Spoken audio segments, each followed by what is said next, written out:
And happy Friday, everybody. Second day of the Masters. Welcome in Chasing Big Joe, 102.5 The Game. Live once again at 5 Iron Golf.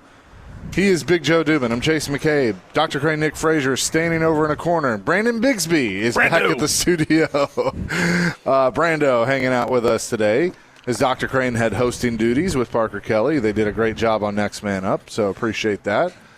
Even though it's a family show, and Dr. Crane has to learn that. But. That's right. Yeah, maybe one day will. So they have darts here at 5 Iron Golf? They have darts, they have pool, they have clay. I mean, Dr. Crane pulls out darts that I promise you are worth more than my car. Wait, look at those things. Did you bring your own darts? They got a virtual dartboard over there, but it's not virtual. It's like it's a dartboard. Hang on. You brought your own darts? Look at that. 2 sets. Oh, my God. He's that guy. I mean, you are the new Dos Equis guy. You're the most interesting man in the world. I know what you do on weekends now. You walk into bars and take money off of college kids. Yes, he does. This guy, he's like, hey, dude, you want to play? Sure, I'll play you. And he's like Uncle Phil on The Fresh Prince where he acts like he sucks, and then all of a sudden he just destroys them. He walks in, doesn't say a word, and then bingo, sets the world on fire. I'm telling you, man, he is the most interesting man in the world. He is. He truly is. That is Nick Frazier, our very own.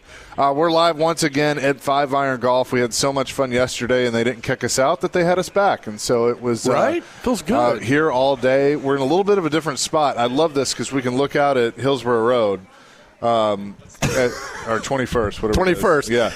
Right. As if my ADHD isn't bad enough. I know. Now I've got to deal with people walking on the sidewalk. Well, yeah, I want people to walk by and we'll yell at them. Oh, it'd be a fun day. So, but we're excited to be here. Unfortunately, the Predators fell. How you doing, young man?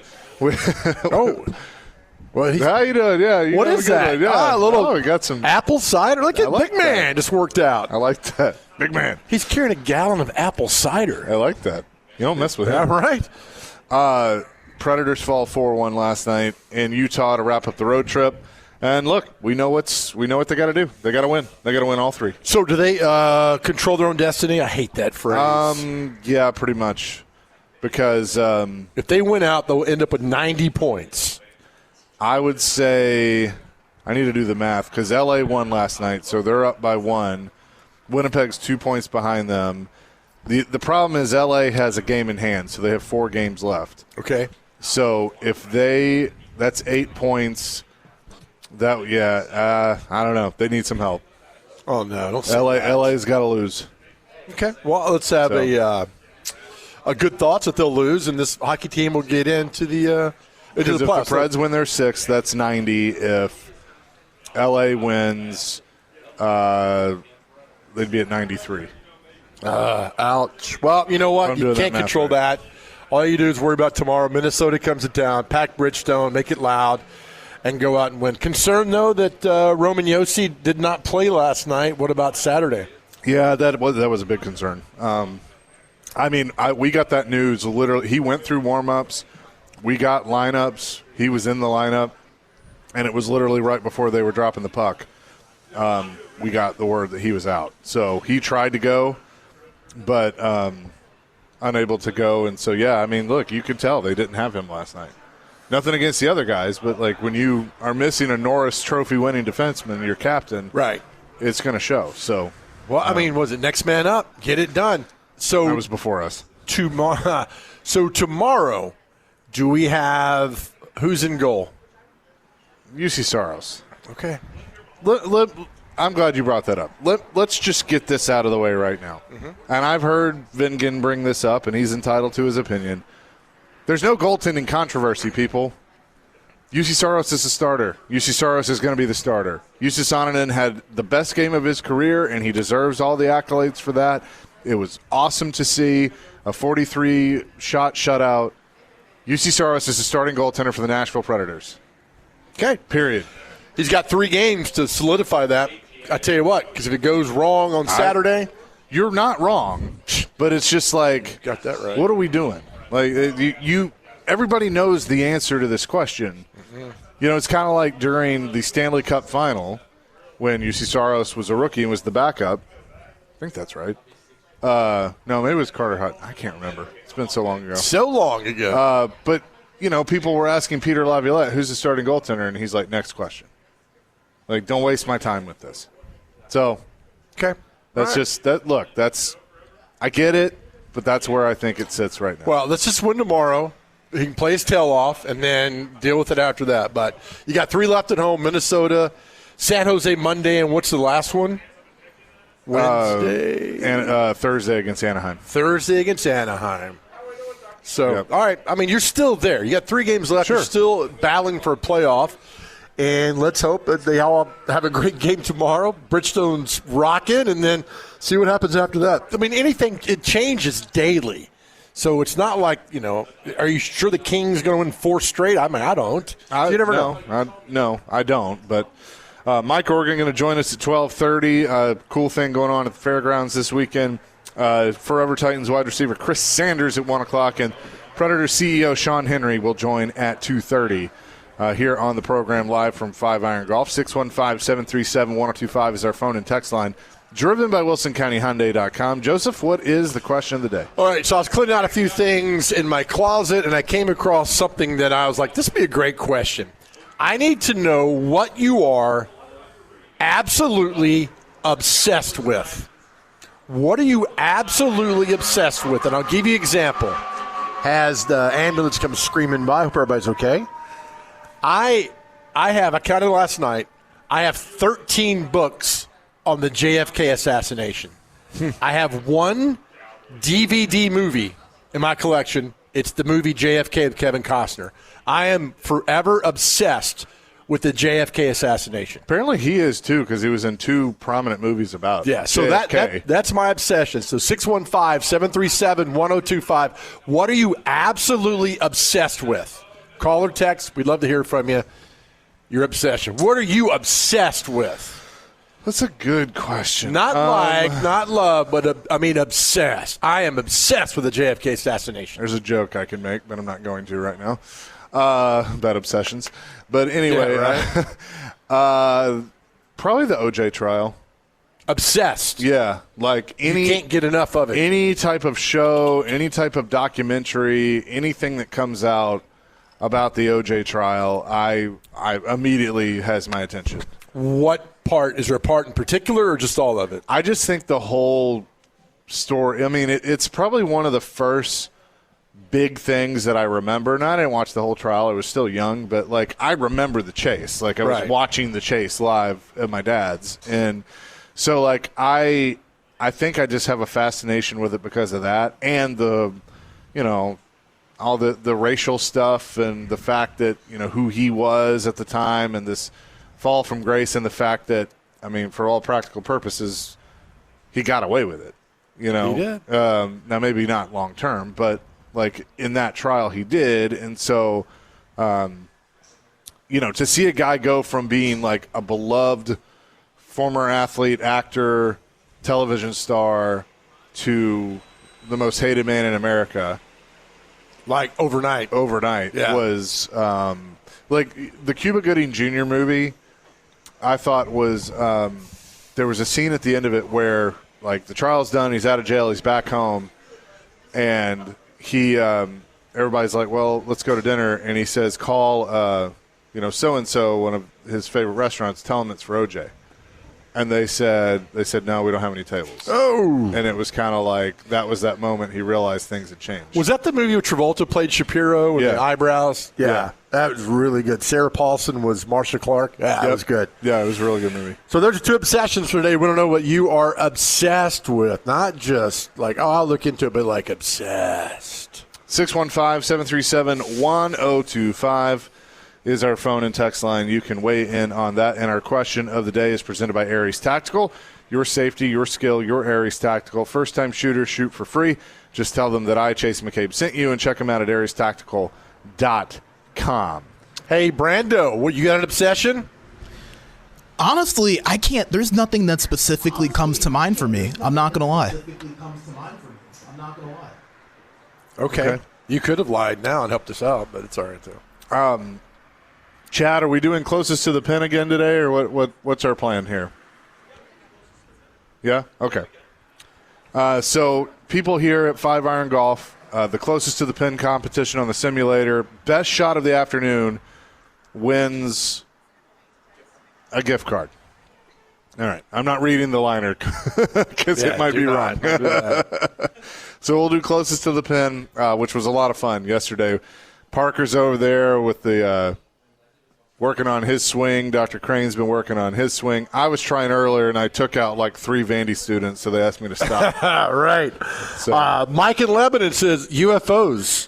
I'm obsessed with UFOs. Is it ours or extraterrestrial? But it is something. UFOs is a good. A lot of people are obsessed with that. Yeah, no, I'm obsessed with this. The Artemis thing has been awesome because now, in all seriousness, praying for them to come back. They're supposed to splash down around 7:00 tonight, our time, and I was reading through them. Everything has to go right. Like they got to be right on it. And. It's just a very dangerous return.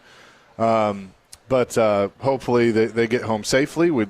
And look, this is really cool. And so, yeah, I think UFOs are a good one. Somebody sent me a note last night, which I was like, come on. It said, Artemis was built by the lowest bidder. I'm like, why are you telling me this? Yeah. I don't need to know this, right?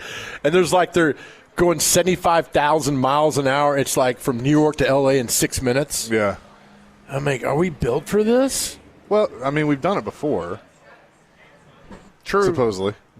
Allegedly, right? Supposedly, yeah. I mean, we've done it in the space shuttle, But, look, I hope everything goes well for sure. I'll be watching. Nevada Josh, I'm obsessed with any book or TV movie about UFOs, aliens, etc. Luckily, my wife is too, so that's most of our TV watching. Look, it's a good obsession because I'm one of those people that I don't necessarily believe in little green men from the moon, but you can't tell me as vast as our universe is that there isn't other life out there. I have no idea. I believe God created the heavens and the earth. You can't tell me that God said, you know what, we're going to make this one planet, and that's going to be the only planet with life on it. We'll find out one day. Like, I am a little bit obsessed with how the pyramids were built. Yeah. Yeah. Right? So if I'm flipping channels and that's on, I'll stick and watch and see what's going on because – they say the aliens built the pyramids. I mean, it's just, and I get the obsession with all that. I understand all that, but that's a true thing. I mean, it's to see that. There's like Nevada Josh talking about. There's plenty of TV shows about all that with UFOs and all that goes on. We got Robert saying the Artemis is a fake mission.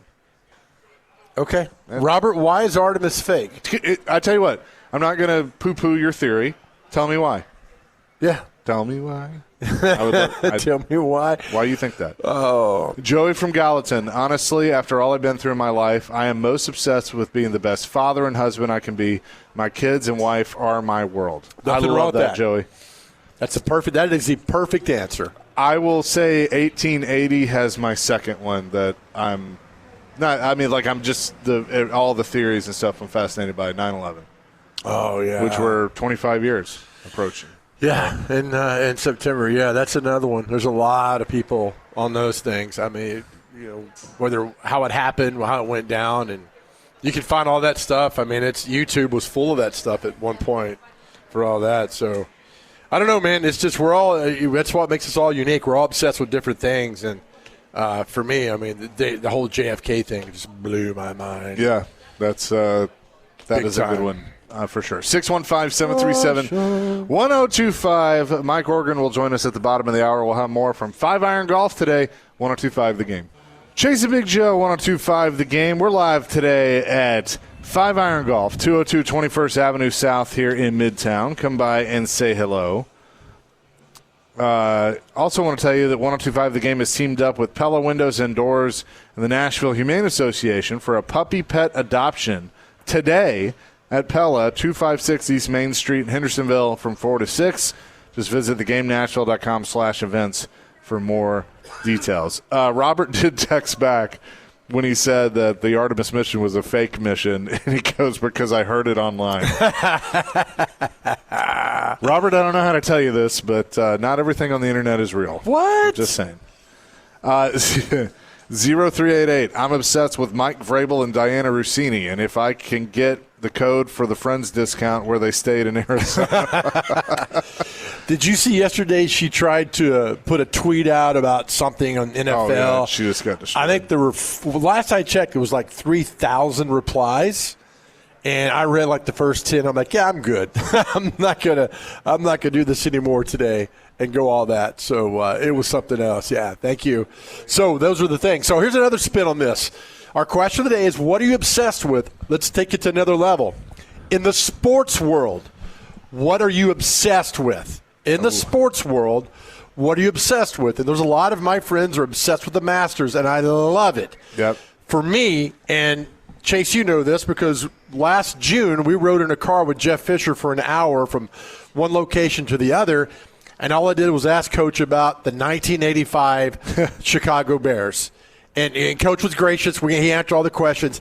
I am obsessed about the 1985 Chicago Bears. That amount of talent in one season, I know they went 15-1, that amount of talent, that's the greatest defense of all time. I'm just obsessed with the players, how that all came together, Buddy Ryan, and then we're around with Fisher, and I kept asking him question after question about the 85 Bears because, again, that's just – I've always been obsessed with that. You? You know, lately I have been I don't know if obsessed is the right word, but I've been really thinking about what if Dale Earnhardt had not died That's at the end of that race.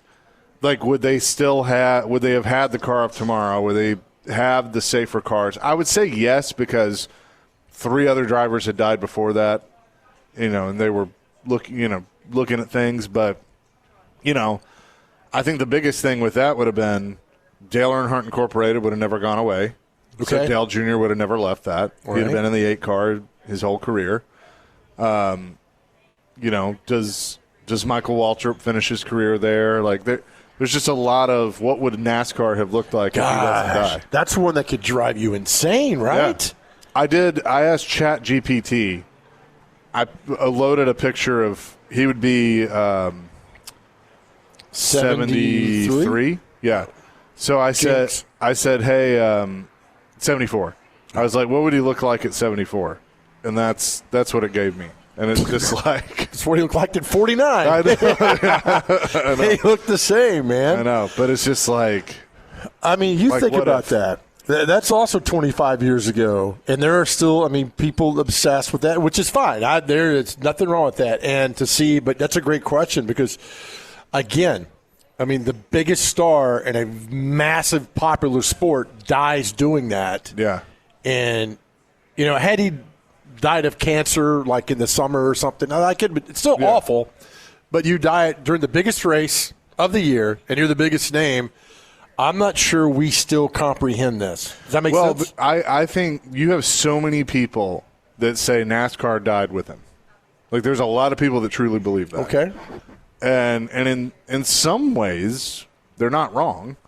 But the sport also, I think some of the things that happened after Bill Jr. died, Bill France Jr., and his family tried to do, I think Dale had enough pull that some of that would have been prevented. I think Dale would have retired. I think he would have run DEI because he was only going to race, I think, a couple more years. Right. And he would have retired. He would have run DEI, but he would have been one of the top owners in NASCAR that had the ear of Mike Helton and the France family, and because they trusted him, and was a good business mind too, as was Teresa. Right. That things would have been different.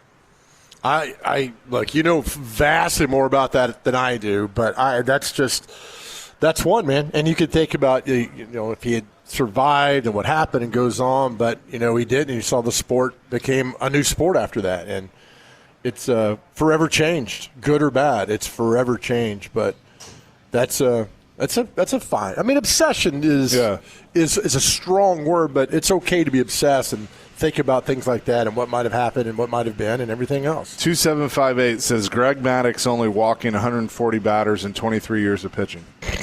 It's pretty good, right? That's pretty. What's the Tony Gwynn thing? Did he not only struck out like 40 times or something crazy? Yeah, something like that. There was a story of I don't remember if it was an MVP year or what it was, but he used the same bat the whole year. And, like, never broke the bat. He used the same bat the entire year. And at the end of the year, he retired it because he wanted to hang on to it. And he starts the next year, and he's in, like, a huge slump. So he brings the bat out, and first AB, he hits one and breaks it in half. Tony Gwynn's career is defined by 3 unparalleled contact, hitting, and consistency. 338 lifetime average over 20 seasons. Most remarkably, Gwynn struck out only 430 times in 10,000 plate appearances, meaning he could have gone 0 for 1,200 in his next at-bats and still had a 300 career average. That's amazing. And then in 107 matchups against Hall of Fame pitcher Greg Maddux, Gwynn never struck out and batted .415. That's amazing. I think like you talk about weird stats. That's crazy, man. Doesn't Gretzky have, like, if you took all his goals away, he'd still be the points leader? I don't know. Or something like that. Sounds like that would be. I think it's something like that. But I mean, it's ridiculous. Some of these stats. This Tony Gwynn stuff's insane. Mike in Lebanon has a good one. The Titans and Amy have made my wife and I fall in love with hockey. Now we're obsessed with the game of hockey. I love it. Go Preds. All right. Go Preds indeed, man. Real quick, Tim wants to weigh in on our question of the day in Dale Sr. What you got, Tim? Hey, one thing, Vanderbilt right now is probably my biggest exception. I mean, I've been a Vanderbilt fan since I was for about 55, 60 years, and they're doing better now than they've done in ever my lifetime, the whole sports deal. Yep. And the other thing about Dale Earnhardt, one thing that we all kind of look over in that situation is Sterling Marlin. You know, Sterling is actually, they wrecked, is what caused Dale to go in defense. And after that wreck, Sterling was never the same driver. He was not. I mean, he carried that with him, and it wasn't his fault. But no, and nobody said it was. It was a racing accident that happens, but it's one of them deals that and he couldn't overcome it. He thinks to this day that he caused Dale to die. Yeah. So, all right, thanks. That guys. is very true. Thanks for the call, Tim. Yep. No, and look, you know, Sterling. We'll talk to Mike Organ next, who knows Sterling pretty well. Yeah, I mean, right. It was a racing accident. It wasn't his fault. No, not at all. And I think there were, unfairly, there were some people that blamed him right after, and they shouldn't have. But that was the whole thing. When he got back, he was really mad. When I worked at Channel 2, he was really mad because he said that the exact quote was, a powdered-up sportscaster said that I killed Dale Earnhardt. Oh. And nobody said that. Yeah. No sports anchor at the time said that at Channel. I was there. Nobody said that. And he was very, very upset at Channel 2, but nobody had said that. Yeah. Well, it was. Look, I get it. It's the worst day in racing history. Oh yeah, right. Coming up next, we'll talk to Mike Organ about this and things going on at the fairgrounds this weekend. Plus, Mike got an honor, and we love to honor Mike. And we will do that coming up next. Chasing Big Joe, 102.5 The Game. Chasing Big Joe, 102.5 The Game here on this Friday. We're at 5 Iron Golf, the Masters tournament going on from Augusta National right now. But coming up this weekend, the Tootsie's Cars Tour Music City Showdown at the Nashville Fairgrounds Speedway. We say hello to our buddy Mike Organ, who works for the Tennesseean, and he'll be out and about. Dale Earnhardt Jr. will be racing at the fairgrounds for, I believe, Mike, the first time since 1999? That is correct, Chase. It's been a while. He raced a lot from 96 to 99, about 12 times. And then he moved up in Cup, and Cup left Nashville, so he hasn't been back since. Been to the track. I interviewed him out there, I don't know, 2 or 3 weeks ago, for an ARCA race. But he's not driven out there. He's not raced out there. So he tested tires last week. He's today. I think he's got a autograph session at 1:45 that he's going to practice at 6 or 7. So he's glad to be back, Chase, because he wants NASCAR to come back. He wants Cup to come back to the track, and this gives him an opportunity to kind of promote that idea. Yeah, I think it's gonna be cool. And I mean, look, if you're gonna get people behind that place, having the most popular driver, even after almost 10 years of being retired, is certainly the way to do it. But I'll be curious of what the crowd is like, and what's kind of your thought on the excitement with this event, knowing that he's a part of it. I think it's going to sell out. I was told that last week. It was trending towards selling out. I'll find out today if it is going to. I was told earlier in the week that traffic was going to be at a premium.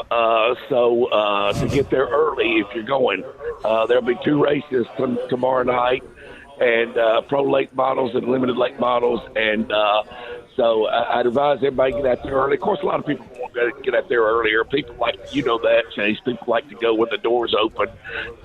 Things coming together. It's different from most other sports. There is some tailgating, but for the most part, people like to get into the venue. And so, yeah, I'll be interested to see if it sells out. They're really hoping for a sellout. They're really hoping for it to go smoothly. And I'm talking about the people who are pro returning to Nashville because they want to prove that the place can handle 10, 12,000 fans. Get them in, get them out, traffic not being a big problem, and it not bothering the neighborhood too much. So that's kind of the hope of that side. And, of course, all the promoters are pushing for a sellout. As I said, from what I heard, the early sales were going so well. I mean, they were sold out of aisle seats and box seats last Friday. So I'd close, if not capacity crowd. Mike, you've talked to Dale Jr. a bunch of times. What's his affinity for the fairgrounds? Just that he grew up there, just his dad raced. It was a place that just became one of his favorites as a kid, and seeing his dad do well out there. And then when he started to get into racing himself, along with his sister Carrie and his sister Kelly at the time, they were also into it. And there were even races, or at least one race I'm sure of, where all 3 of them raced, because all 3 of them crashed out of the race that night. And I've confirmed this with Dale Jr., that after they all got finished and they're sitting in the pit, they nominated Kelly to come on a senior because they said he would be easier on her than he would be on the 2 boys. And I asked if he was, and they said no, he wasn't. He was as hard on her and ticked off as he would have been if either of them had called. So it's just a place they really have an affinity for. I've talked to Dale about this, Dale Jr., and we tried to make it work this week.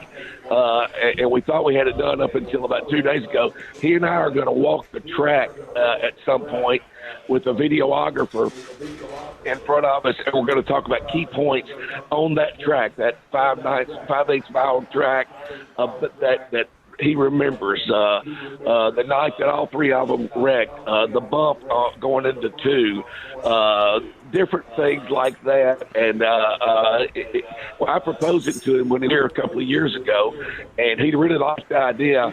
And we tried to make it work the last 2 years. Thought we had it done this year, and he remembers it every time I bring it up. So I know it's something he wants to do, and I think it's going to be really cool when we finally get it done. Mike, is tonight's event in a larger picture a shot across the bow to John Ingram? Well, tonight's his practice. Tomorrow night is the race. Or tomorrow night. This whole weekend. Yeah, the weekend, good point. It is.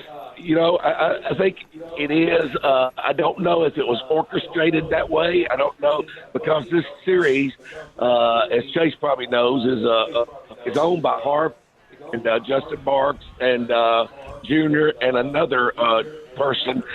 And the race to 12 races a year, and Dale Jr. races about 4 of those races. And I say he does this like it's routine. He did it last year. Last year snapped a 29-year streak of junior racing at least one of the NASCAR divisions. It's the first time he had not raced Cup, Xfinity, or O'Reilly Auto Parts or trucks in 29 years. He raced 4 races in this series. This year he'll do the same thing, and I don't know if it was suggested to him that this is finally a way. You know, he's been a vocal proponent of bringing back. This is finally an actual do something. You know what I mean? Put your money where your mouth is. And I think what you're saying is true. I think it was pointed out to him, hey, here's your chance to do something beyond just in radio interviews or TV interviews saying, yeah, the Cup should go back to Nashville. So whether it was contrived or not, it's going to be that. It's going to turn out to be that. And that's why I'm saying I think they're hoping for a sellout, because they can tell the mayor, they can tell the council, hey, we packed the house for this event. Dale Jr., one of the biggest names in the sports, was here. We got him in, we got him out. No problems. Racing belongs here for the long term. Yeah, Jeff Burton is the other one that is a part of it. That's right, yes. Yep. Yeah, so former drivers. I mean, and I believe Keelan Harvick, Kevin's son, is going to be racing this weekend as well. Great driver. I went out and saw him last summer, Chase. Just walked up to Kevin sitting there eating a big hot dog, and I said, can I talk to you about Keelan? I wouldn't have done that for any other topic. I wouldn't have walked up there and said that about Cup coming to Nashville or what's going on with the new format or anything like that. But I knew if I said I want to talk about his son, he'd say yes. So I walked up to him right in the middle of his hot dog, and he said, sure. And so I stuck around and watched Keelan. He's going to be a driver we're going to have to watch, just like Kyle Busch's son and a lot of them that are coming up now. And look forward to him this weekend. He's won a lot of races. He's a good driver. And I was glad to hear he was going to be here this weekend. Yeah, absolutely. Michael, we also wanted to have you on because congratulations on being inducted into the MNPS Sports Hall of Fame. It's well-deserved, and I know you probably don't like to talk about yourself, but that's pretty cool that they were able to honor you that way. Well, the only reason I want to is to pump myself up in front of Joe. So I don't mind God, stop. Circumstances. So I appreciate it, guys. It was a great honor. And the only reason it's a great honor is because you look at who else is in that Hall of Fame. And, I mean, from Perry Wallace to B.J. Jr. to just about everybody you can think of has come through Nashville and done well in sports and in athletics. And that's what means more than anything. And it also points out that I don't deserve to be there. And my 3 friends, the 3 Gameses, Jeff, Craig, and Brett, were with me yesterday, and they all agreed that I don't deserve to be in there. So it was a humbling experience. Oh, my goodness. You're able to bring out the Gaines boys. Well done, buddy, on that. But, no, seriously, congratulations. And, look, I'm passionate about Metro Nashville, Middle Tennessee, and high school athletics. You're me times 50. Why did you feel this to keep all this alive? Because I'm telling you, Mike, you're keeping it alive. If not, a lot of this stuff would be gone. I do it only for one reason, Joe. People love it. People want it. I can't tell you how I had 3 or 4 people come up to me yesterday. This isn't true, but they said it. And I'll even say who it was. Lavoisier Fisher was one of them who came up to me and said, if I hadn't written what I've written and kept alive the memories, they wouldn't be in the Hall of Fame. Now, like I said, that's not true. They deserve to be in there, but it does make you feel good that people think that's the truth. And other people, just fans, people who never played, they were just fans or were in the bands or were cheerleaders. One night when Facebook just started up, it was around 2010, I had a week off. It was vacation. I wasn't doing anything. I sat down and I saw where people were creating these pages, like Remember the Fairgrounds Speedway, thing, or So I wonder if anybody remembers the NIL, the National Interscholastic League, which Joe just barely missed playing in because it ended in 1984, and it was the Nashville area for all sports. And it was 2 different districts, and it was phenomenal. It was the thing you did on Friday night. We didn't have pro sports here. The newspaper wasn't covering Tennessee at the time, so you went out and you went out to a high school football game every Friday night. So I brought up just a page, and I said, the NIL, that's all I called it. And right. The National Interscholastic League, because this was before the fake NIL, name, image, likeness came around. And right. I still need to take them to court about that. But anyway. Do it. I guarantee you, they got the money for a nice little settlement. So I created it, and I don't know. Within a week, we had 1,000 members in it. It was a free page. It was open to the public. Within a month, we had 2,000 or 3,000, and within a year or two, we had 10,000. And it continued to grow and grow. Joe remembers we had a reunion within about 2 years. He was with Tennessee at the time. And he came out and covered it for the TV station.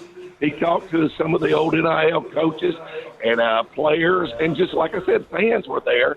And it took on a life of its own, and anybody could post old pictures of themselves. And if there's one thing people like doing, it's like talking about their high school playing days. And they could post, they could go into their books and just take out old stories that their grandparents or parents had saved, the picture and post it on there, and remind people of what a great player they were, and their team pictures and pictures from yearbooks. And like I said, it just took on a life of its own, and that became as much of anything I do as I do professionally for the Tennessean, because of course, a lot of posting was Tennessean stuff, so I was promoting the newspaper. Because it was content from the Tennessean. But like I said, it took on a life of its own, and I would go weeks and maybe even a month or two without posting anything myself because everybody else was posting stuff. Oh, that's great. Now, before we let you go, we've had Jim Wyatt on. He told us about his first story. He covered the Tennessean was the regatta on Old Hickory Lake back in the mid-'80s. What was the first story you covered at the Tennessean? Thankfully, I never had to cover the regatta, and it died before I ever got suckered into it. My first story was actually, you'll love this, it was a high school story. It was on a guy named Rodney Edmonds.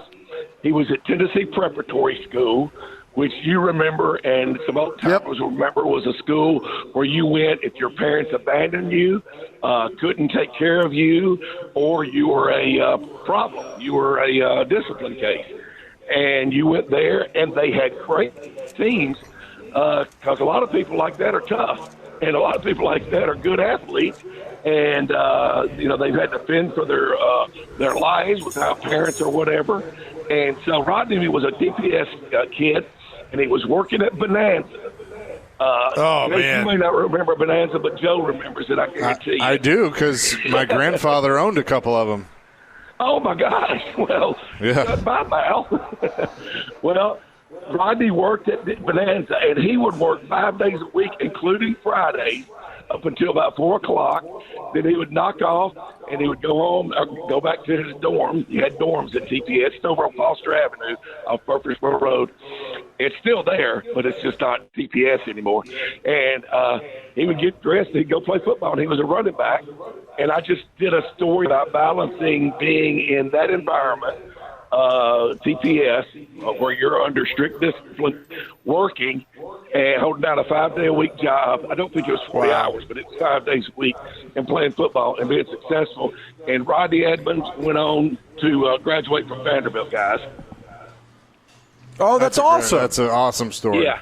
I didn't know that until about 2 years ago when I caught up with him on Facebook or somewhere. And, he graduated from Vanderbilt. So that's my first story. I've got it saved, and I'll post it on Facebook at some point. Love it, awesome. Man. Mike, congratulations. Thanks so much for doing this. Enjoy this weekend. I always love being on with you guys. See you later. Absolutely. Mike Organ of the Tennessean, who is one of our favorites and also running for re-election as the mayor of Rayon City. Oh, right. Yeah, he's going to have some tough competition. I know that. We'll have more coming from 5 Iron Golf today, 102.5 The Game. Chase and Big Joe, 102.5 The Game.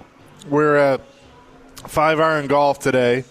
Then our show is presented by the Omni Nashville Hotel.